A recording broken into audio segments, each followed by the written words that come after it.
Good morning. చేసినారమ్మా? Assignment చేసినారా? ఏయమ్మా మీ notes వేస్తారు మీరు? మీదే సార్. ఎందుకు వచ్చినారు మరి మీరు అక్కడ రాజనీకి? టైప్ 1 టైప్ 2 మిమ్మల్ని కనుక్కోమని చెప్పినానా, లేదంటే ఎగ్జాంపుల్స్ చేయమని చెప్పినానా? ఇలా చేసి టైప్ 1 టైప్ 2 రాస్తే చాలదా?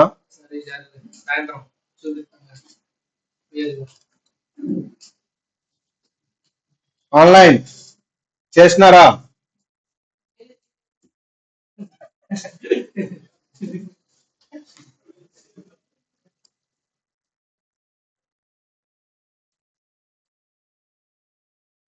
సార్ చెప్పమ్మా. నమస్తే. ఉమ్, చేయలేదు సార్. ఎందుకమ్మా?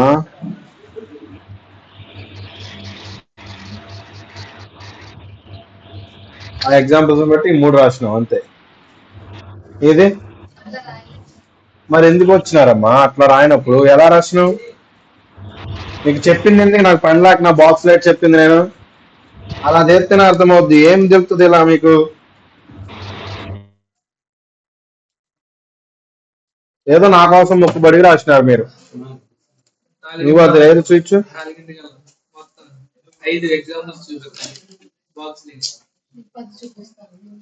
మీరు ఏదైతే రాసినారో ఆ రాసిన తర్వాత ఎఫ్పి ఎన్పి అవి ఉన్నాయి మాత్రమే మీకు ఎర్రర్లు వస్తాయి. మీరు ముందే రాసేసుకుంటే మీకు ఎలా తెలుస్తాయి? H0 H1 మీరు ఆ కండిషన్స్ 2 కండిషన్స్ బట్టి రాస్తేనే అవుతుంది. నేనేం చెప్పినా, నువ్వు 3 ట్రై చేసినావు, 3 ఒక్కటైనా డిఫరెంట్ ట్రై చేసినావా? ఏ ఎగ్జాంపుల్ ఉందో దాన్నే రిపీట్ చేసినావు, ఎగ్జాంపుల్ పేరు మార్చినావు అంతే. మీరు అవి కూడా చేయలే.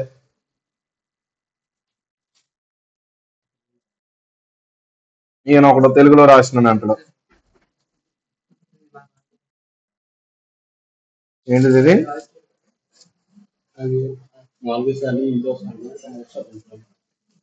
నువ్వు ఇది యూట్యూబ్ లో చూసి రాసుకున్నట్టు నువ్వు.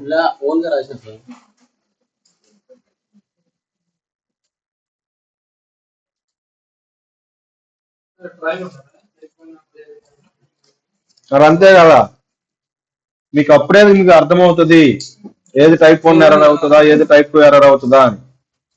అర్థమవుతుందా? 2 పాజిటివ్ ఉన్నా 2 నెగిటివ్ ఉన్నా మీకు కన్సిడర్ అవ్వదు. టైప్ 1 టైప్ 2 ఎర్రర్ ఎప్పుడు అవుతుంది? ఆ బాక్స్ చేసి మీరు కండిషన్ సాటిస్ఫై చేసినప్పుడే అవుతుంది. చెప్పింది నేను ఎందుకు చెప్పినాను? లేదా డైరెక్ట్ మీరు రాసినట్టు చెప్తే 2 minutes లో అవుతుంది కదా. ఏమ్మా ఆన్లైన్ ఇద్దరు ఏంటి మరి రాసినారా?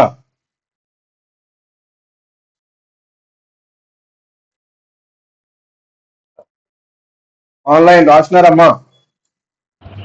నాకు గౌతమి సార్ చేసినావా? Practice sir. అసైన్మెంట్ ఇచ్చినాను అమ్మా. ఎక్కడ సార్? క్లాస్ అటెండ్ అవ్వలేదు, మరి రికార్డెడ్ క్లాస్ షేర్ చేసినప్పుడు ఆయన వినాలి కదా. అది వింటే క్లాస్ లో ఉంటదమ్మా. క్లాస్ జరిగేటప్పుడే కదా అసైన్మెంట్ ఇచ్చింది.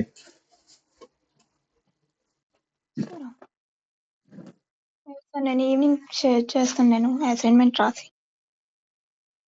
నెక్స్ట్ చెప్పండి. కన్ఫ్యూజన్ మ్యాట్రిక్స్ అంటే ఏంటి? కన్ఫ్యూజన్ మ్యాట్రిక్స్ అడిగింది నేను, ఇన్ఫరెన్షియల్ స్టాటిస్టిక్స్ కాదు.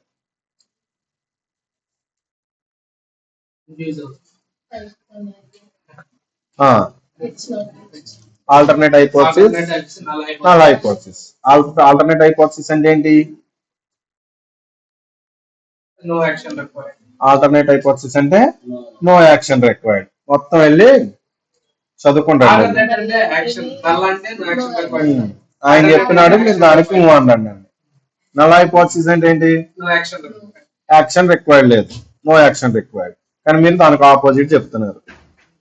మరి చేసినారు 3 అసైన్మెంట్లు చేసినారు, మరి ఎందుకు వస్తుంది? మరి ఏం వచ్చింది? ఏమీ రాలేదు, 0 నాలెడ్జ్.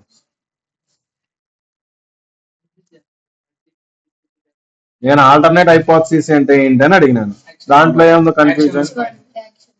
Some action required. ఎందుకని యాక్షన్ రిక్వైర్డ్ అక్కడ? ఎందుకు తీసుకోవాలి యాక్షన్? సపోజ్ రాంగ్ ఇప్పుడు ఒక ప్రిడిక్షన్ మనకి ఏదైనా లాస్ వచ్చిందంటే ఎఫెక్టింగ్ సమ్ ఏంటంటే మనం ఎఫెక్ట్ అవుతున్నాం కాబట్టి యాక్షన్ తీసుకోవాలి. ఎప్పుడైతే మనం ఎఫెక్ట్ అవ్వట్లేదో అక్కడ నో నీడ్ ఆఫ్ యాక్షన్ అనమాట. అర్థమవుతుందా? ఇంకేమున్నాయి? పారామెట్రిక్ టెస్ట్ అంటే ఏంటి?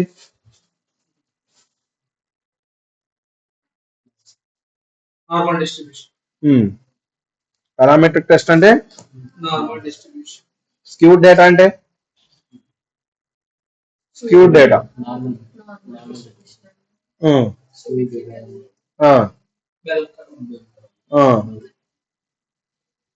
నోర్లు వెలగట్లే, మరి ఏం చదువుతున్నారు నాకు అర్థం కావట్లేదు. స్టాటిస్టిక్స్ ఇంపార్టెంట్ అని చెప్పినానా లేదా? మరి ఏం చదువుతున్నారు?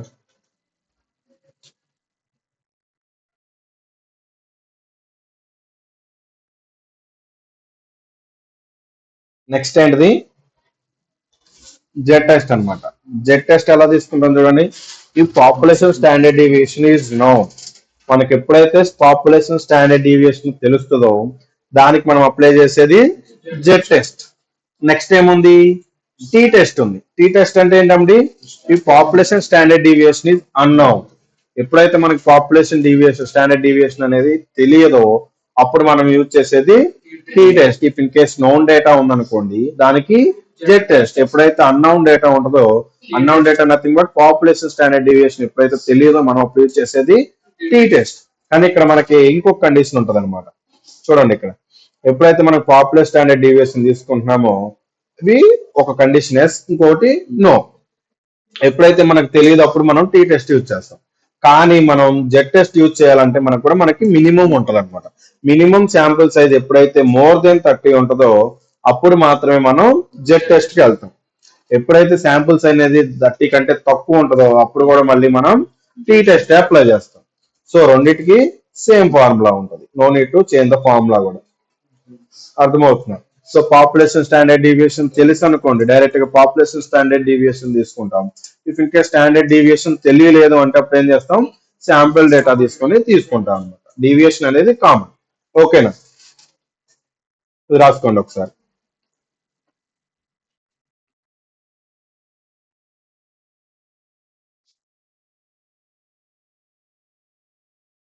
నెక్స్ట్ చూడండి అమ్మా. నెక్స్ట్ ఏంటిది? ఇన్ఫ్లుయెన్షియల్ స్టాటిస్టిక్స్ థియరిటికల్ గా చూసినారు. దాంట్లో ఇప్పుడు ఇంతకు మనకు లెఫ్ట్ టైల్ రైట్ టైల్ అని మనం చూసినాం, టూ టైల్ అని చూసినారు. ఐడియా ఉందా? గుర్తుంచుకోండి అని చెప్పినాను. సో ఆ డేటా ఏదైతే ఉందో ఆ డేటా మీద ప్రాబ్లమ్స్ అడుగుతారు. మనం ఏమడుగుతారు? ప్రాబ్లమ్స్ అడుగుతారు. ప్రాబ్లమ్స్ ఎలా ఉంటాయంటే ఇది ఎలా ఉంటుంది. So for example first as usual గా నంపై ఇంపోర్ట్ చేసుకున్నాను, స్టాట్స్ ఇంపోర్ట్ చేసుకున్నాను. సో లెఫ్ట్ టైల్ టెస్ట్ గురించి నేను చెప్తున్నాను. రైట్ టైల్ టూ టైల్ మీరు అసైన్మెంట్ చేసుకురావాలి ఆన్లైన్. ఓకేనా? Okay sir. చూడండి ఒకసారి left tile test depend on the question మనకు అర్థమైపోతా ఉంటుంది. ఓకేనా? క్వశ్చన్ ఒకసారి మీకు అర్థమైందంటే అర్థమవుతుంది. క్వశ్చన్ కనిపిస్తుందా? చూడండి, a machine is producing perfume bottles. ఏంటండి? ఒక మిషన్ ఏం చేస్తుంది? పర్ఫ్యూమ్ బాటిల్స్ ని ప్రొడ్యూస్ చేస్తా ఉంటుంది with the long term average of 150 ml. ఎంతండి? 150 ml తో మనకి ఒక పర్ఫ్యూమ్ బాటిల్ అనేది ప్రొడ్యూస్ చేస్తున్నారు. సో నెంబర్ ఆఫ్ బాటిల్స్ అనేది మనకి ప్రొడ్యూస్ అవుతాయి కదా. అయ్యేటప్పుడు ఏమవుతుంది? స్టాండర్డ్ డీవియేషన్ ఆఫ్ 2 ml తీసుకున్నారు. 2 ml స్టాండర్డ్ డీవియేషన్ తీసుకున్నారు. తర్వాత ఏమవుతుందంటే ర్యాండమ్ గా ఏదైతే డేటా బాటిల్స్ తయారవుతున్నాయో దాని నుంచి ర్యాండమ్ గా 4 బాటిల్స్ ని పిక్ చేసినారు. సో దాని యావరేజ్ ఫైండ్ చేసినప్పుడు ఎంత వస్తుంది? 149 ml వస్తుంది. నిన్న మనం డిస్కస్ చేసుకున్నాం, డేటా చేసినాం. సో ఇప్పుడు మనకి ఇక్కడ 0 ఉంటది, ఇక్కడ -150 ఉంటది, ఇక్కడ +150 ఉంటుంది. సో మనకి +150 నో ఇష్యూ. మనకి ఎప్పుడైతే 150 కన్నా తక్కువ ఉంటుందో అప్పుడు ఏమవుతుంది? డేటా అనేది ఎఫెక్ట్ అవుతుంది. సో ఇప్పుడు మనకి ఏమైంది? ఎట్ సైడ్ ఉంది డేటా? 149 ml ఉంది. సో ఇక్కడ 0 నుంచి 140, ఇక్కడ నుంచి నెక్స్ట్ తీసుకునేది ఏంటిది? 149. అర్థమవుతుంది. తర్వాత 150 ఉంటుంది, మైనస్ కదా డేటా తీసుకునేది. మనకు ఏమవుతుంది? తక్కువ తీసుకుంటున్నాం. సో ర్యాండమ్ గా యాక్చువల్ గా డేటా 150 ml అన్నారు, కానీ నేను ర్యాండమ్ గా 4 బాటిల్స్ పిక్ చేసి యావరేజ్ ఫైండ్ చేస్తే ఏమవుతుంది 149. యాక్చువల్ గా ఇప్పుడు మనకు అర్థమైపోతుంది కదా లెఫ్ట్ టైల్ తీసుకోవాలని. ఇఫ్ ఇన్ కేసు 140 150 కన్నా ఎక్కువ ఉందంటే రైట్ టైల్ తీసుకుంటాం. ఓకేనా? సో ఇక్కడ ఏమవుతుంది 145 అయింది. So at the average volume of 150 ml minimum ml test with the confidence of 90%, sorry 95% of confidence interval తో ఫైండ్ చేయమన్నారు. సో ఇప్పుడు మనకి ఇచ్చిన దాని ప్రకారం మనం ఒక్కొక్కటి సపరేట్ గా రాసుకుంటాం.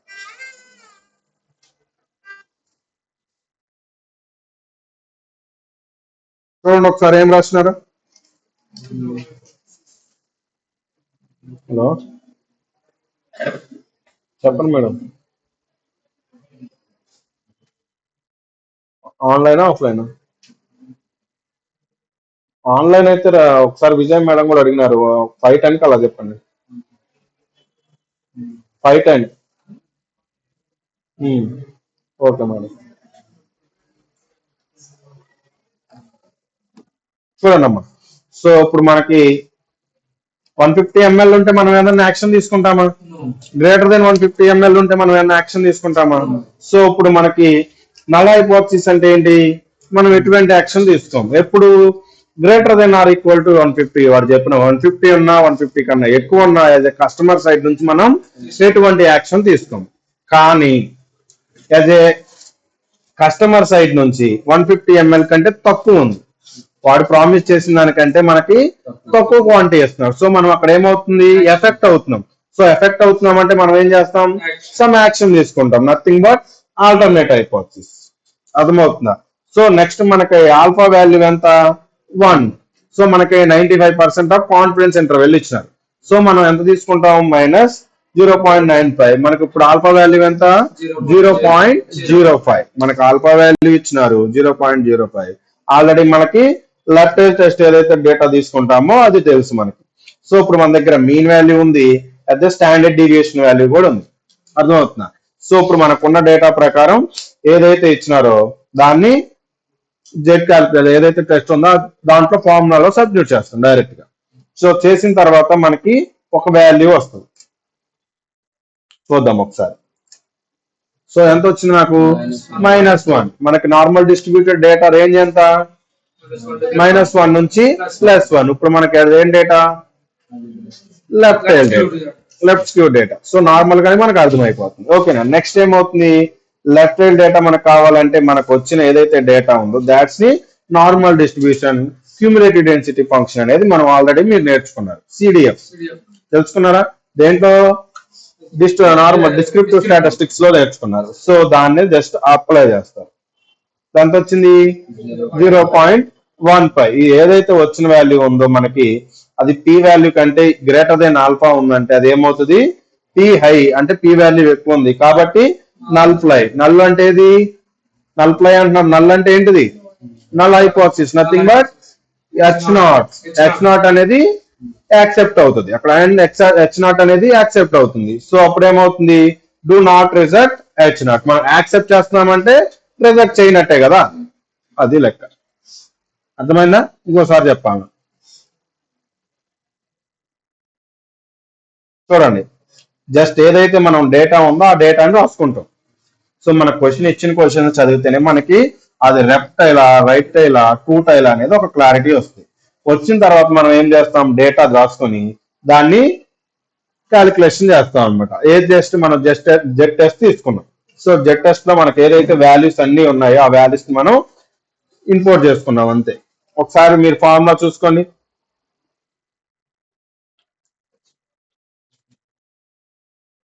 X value, mean value, standard deviation value, total data √n తీసుకున్నాం. సో అదేనా ఇక్కడ రాసింది. మనం ఎన్ని తీసుకున్నాం ర్యాండమ్ గా ఎన్ని పిక్ చేసినాం 4. ఏదైతే డేటా మనకి యావరేజ్ వాల్యూ ఎంత ఉండాలి 150 ఉండాలి, కానీ మనం ఎంత ఎఫెక్ట్ అయ్యాం 149. సో మనం ఇక్కడ క్వశ్చన్ లో ఇంకోటి ఉందో చూడండి. స్టాండర్డ్ డీవియేషన్ ఎంత ఇచ్చినాడు 2 ml. స్టాండర్డ్ డీవియేషన్ కదా మనం 2 ml తీసుకుంది. సో ఒకసారి ఫార్ములా చూడండి,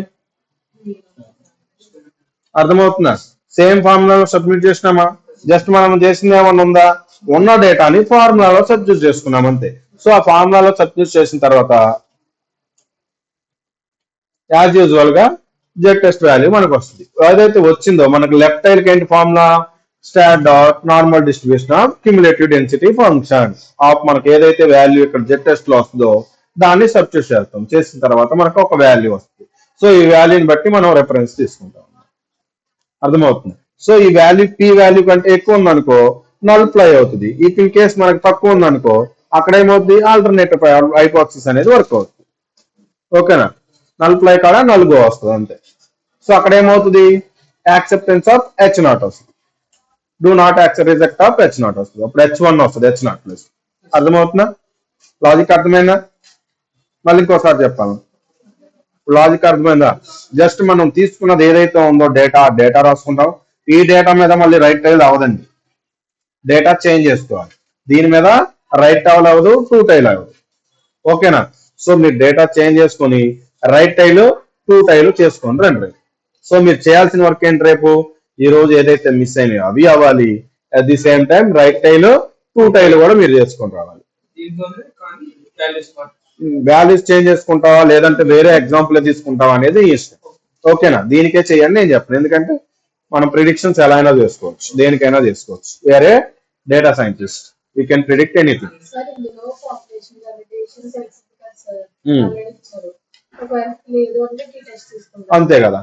మరి ఇక్కడ ఈ వాల్యూ ఈ ప్లేస్ లో ఏం పెడతాం సార్, స్టాండర్డ్ డీవియేషన్? అప్పుడు డేటా కన్సిడర్ చేసుకుంటావు కదా, ఇస్తాడు కదా నీకు స్టాండర్డ్ డీవియేషన్. నీకు ఇచ్చేది ఏమన్నా ఏంటిది, పాపులేషన్ ఇవ్వడు. అప్పుడు నీకేం తీసుకుంటావు, శాంపుల్ డేటా కన్సిడర్ చేసుకుంటావు. అర్థమవుతుందా, ర్యాండమ్ గా డేటా తీసుకుంటావు, శాంపుల్ డేటా. మన పాపులేషన్ కంపల్సరీ క్వశ్చన్ లో మెన్షన్ చేస్తారని మీకు ఇచ్చే డేటాని. ఓకేనా, నెంబర్ ఆఫ్ ఎగ్జాంపుల్స్ చూస్తే మీకు క్లారిటీ వస్తుంది. అర్థమవుతుందా, ఇది అర్థమైందా? సో మీరు రేపు చేయాల్సిన వర్క్ ఏంటి, రైట్ టైల్ టూ టైల్ ఈ రోజు ఏదైతే మీరు పెండింగ్ ఉందో అది చేయాలి. ఓకేనా, అర్థమైంది కదా ఇది?